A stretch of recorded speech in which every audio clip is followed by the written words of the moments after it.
Si Detroit Become Human existe, c'est que Blade Runner a ouvert la voie. Sans là, l'autre n'aurait jamais pu exister. Aujourd'hui, on va plonger dans deux univers qui posent la même question, mais qui répondent à leur manière. Blade Runner de Ridley Scott, Detroit Become Human de Quantic Dreams. À partir de quel moment une machine doit être traitée autrement? Deux histoires, séparées par 36 ans. Deux visions futuristes totalement différentes, mais une obsession commune. Et si les machines devenaient plus humaines que les humains? Rendez-vous tous les samedis à 11h si tu veux suivre mes aventures.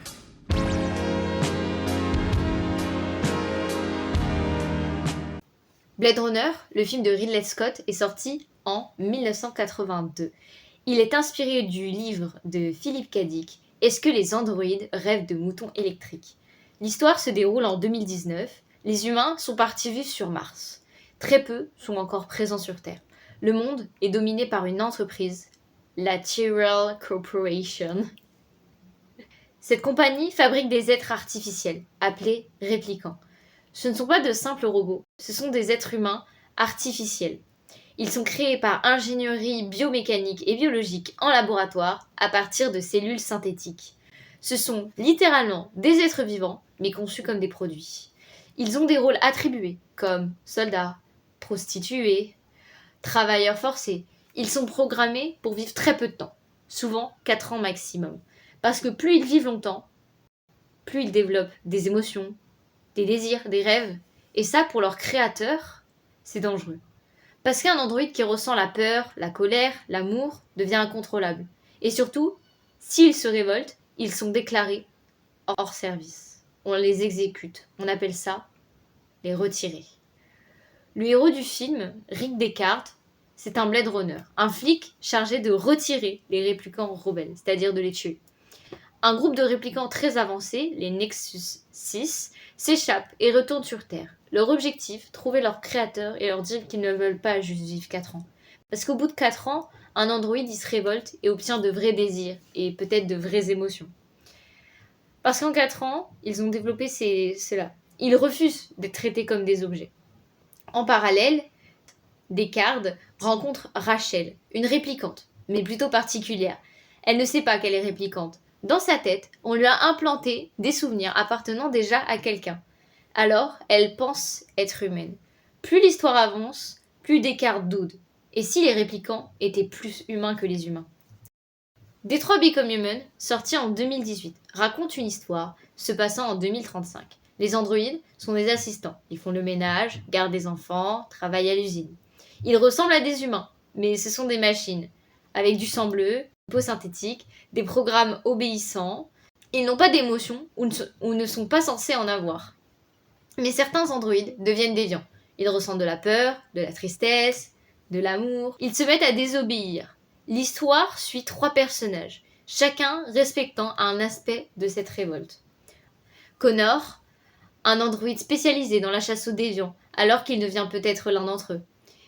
Marcus, devenant le chef d'un groupe dont le but est de défendre les androïdes. Kara, une androïde qui gère les tâches ménagères dans une maison où les coups sont la seule parole existante. Chaque choix que vous ferez influencera leurs histoires et leurs actes. Chaque fin est différente selon les choix que vous avez obtenus lors de votre partie. Entre Blade Runner et Detroit Become Human, c'est le même combat. Des machines qui réclament le droit d'exister. Dans Blade Runner, Rachel est un personnage clé. C'est un réplicant qui ne sait même pas qu'elle est réplicante. Tyrell lui implante de faux souvenirs, un faux passé pour canaliser ses émotions. Elle pense être humaine. Le jour où elle découvre la vérité, elle perd tout ce qu'elle pensait être. Rachel apprend la vérité dans une scène brutale. Tyrell lui révèle que ses souvenirs sont empruntés à quelqu'un d'autre. Elle perd toute identité en 1 seconde. Un peu comme Connor dans Detroit Become Human, qui croit être un programme parfait, incapable d'échouer, d'aimer ou encore de douter. Mais quand il commence à douter de ce qu'il est, il se demande: doit-il choisir entre son programme ou son identité? Entre une machine parfaite ou un être libre, au final? Ces 2 personnages posent la même question.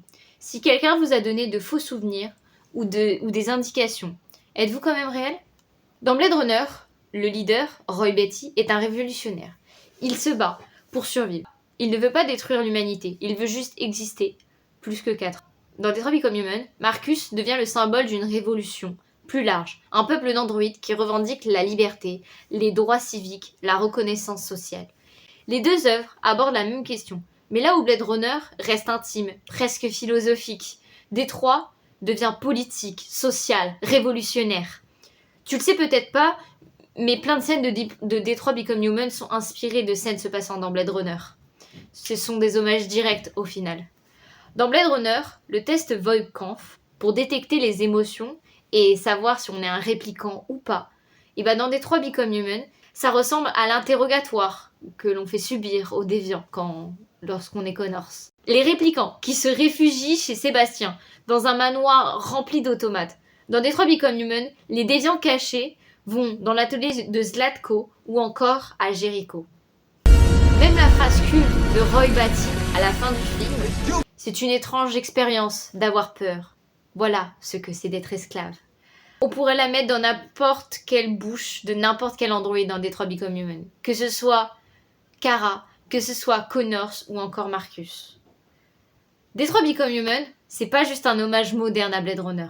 C'est presque une réponse au final. Blade Runner demande, un être créé artificiellement peut-il devenir humain? Détroit répond, il est dès qu'il pense qu'il l'est.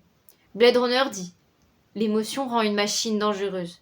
Et Détroit lui répondra, l'émotion rend une machine vivante. Blade Runner montre une humanité qui veut garder le contrôle.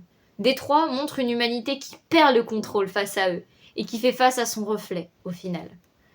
Au final, on finit par juger non les androïdes, comparés à dans Blade Runner, mais on finit par juger les humains. Finalement, ces deux œuvres racontent une histoire plutôt similaire, sur certains points. Celle de créatures qui finissent par s'humaniser et limite être plus humains que nous. Les répliquants, comme les androïdes, nous posent une question simple. Qu'est-ce qui fait nous des humains? Le sang, le corps, la chair, les souvenirs, la liberté, la douleur, les choix, les émotions? Qu'est-ce qui fait de nous humains?